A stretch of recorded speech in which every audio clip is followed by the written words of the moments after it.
do you think that in our modern times,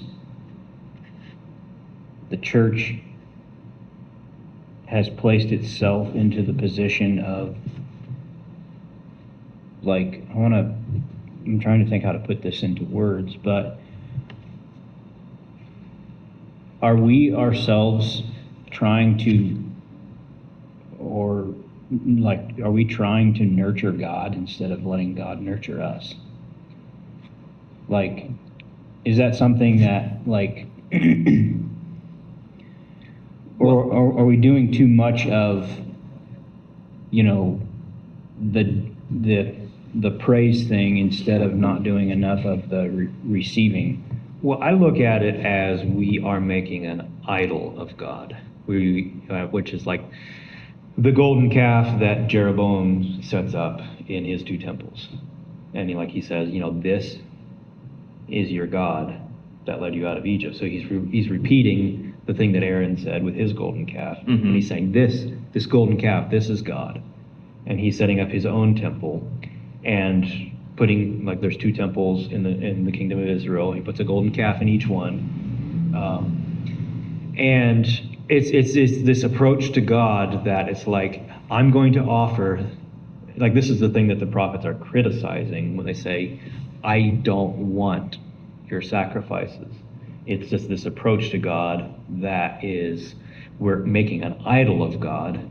We're treating God in an idolatrous, like, it sounds funny to say that, but we're approaching God in an idolatrous way, in that it's instrumental. Like, I'm going to pray to you, I'm going to offer this worship to you so that I can be blessed. It's like, that is backwards. It's not how it works. If you're doing that, you are sinning. Now, God is gracious, so that doesn't mean you're doomed and you're going to hell. Yeah, well, I agree with what you're saying. Something that I've always kind of stumbled over a little bit is Jesus will give some way of living for people to follow, Mm-hmm. and he will say, "Great is your reward in heaven." Right. And for me, it seems like, okay, so he's offering a reward. The idea is like, hey, if you get right for God, there's something in it for you, and I'm gonna indicate in some way what it is that's in it for you. And even this, to me, is like, I think that, personally, I don't want to argue with what Jesus is doing and saying. Right. But personally, I feel like the thing that's in it for me, it seems wrong that should be my approach. Right. Even if we're talking about some heavenly world reward and not some, like, material, short-term, present type of reward, it still seems like, okay, so you're giving me a selfish motivation for being devout. We can very easily, and it seems reasonable to read Jesus' words as if he's speaking in that way. To me, it would come down to none of his apostles understood him in that way. Mm-hmm.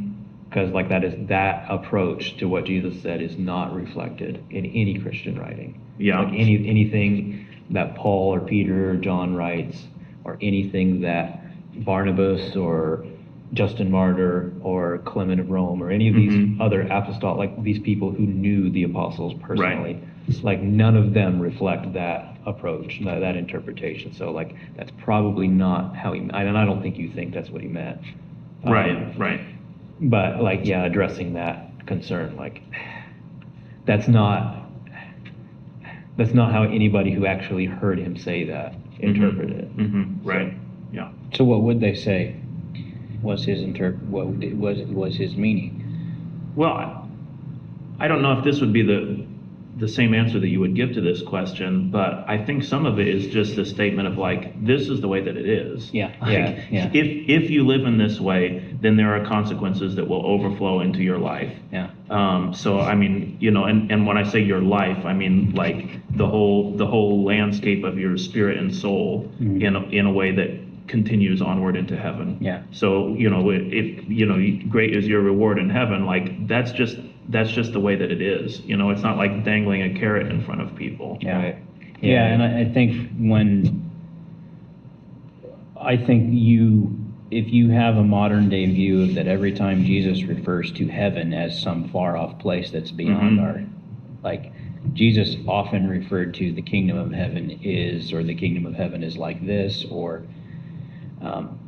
he often referred to it in the present tense. Mm-hmm. And I think it's important if you realize that when you hear Jesus referring to heaven, Right. is that he's talking about this is, like you said, this is the way it is, or this is what it's like. Yeah. If this is the way you're going to live. Well, in that way, like, great is your reward in heaven can mean that if you live in this way, then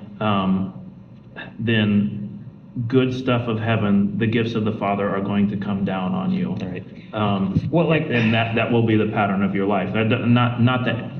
I don't mean that in like a gospel of success kind of way. Like, like if you live in the right way, then God is going to bless you with riches or whatever. Well, He will bless you with the true riches. Right. So I look at it in a similar way. So like Jesus is fulfilling the Torah. Like that doesn't mean he's replacing it, but that he's making it the most perfect it can be. And what the Torah is doing is what you're saying. It's God is saying this is how the world actually works. Like, not that you do these things like it's behavior and reward. Mhm. It's that, no, this is the way the world that I made actually functions. Mhm. Yeah. This is the way I designed it to work. And Right. Jesus is doing the same thing. He's saying, like, so Jesus is the same Jesus. He's the same Christ, the same Word of God, the same angel of the Lord, all of these that delivered the law to Moses. So he's the same one who said those things is the same one that's saying these other things that we're talking about. And he's saying the same message, is that I made the world, and this is how I made it to function. Is there a way to tie this back into the idea of bowing and receiving and rising up before God? I mean, if you- There is actually, Okay. because to me it's the same sense that the reason you do these things is because Christ, who made the world, made it so that it functions in this way. Yep. So it's like, it's not instrumentality of, here's a God that if I offer him the right service, so like I'm looking at my Greek words here because I know the Greek, if I offer him this therapevo, this service, if I wait upon him and I bring him food and I give him these offerings, or if I offer him this latria, this sacrifice, and I do these things, and I keep these Sabbaths, and I keep these festivals, and I do all these things, then God will reward me. Like, no, he tells us repeatedly, I hate that. Mm-hmm. This is not the way I work. I don't need these things. I don't want these things. I'm not like those demons who need those things and who are consuming you. So, like, don't treat me that way because it's bad for you. And so I guess that's ultimately my argument on don't pray that way because it's bad for you. Pray this way because this is the way that God designed you to operate. Yeah. Less doing things for God and more receiving Right. from God. Yeah. Mhm.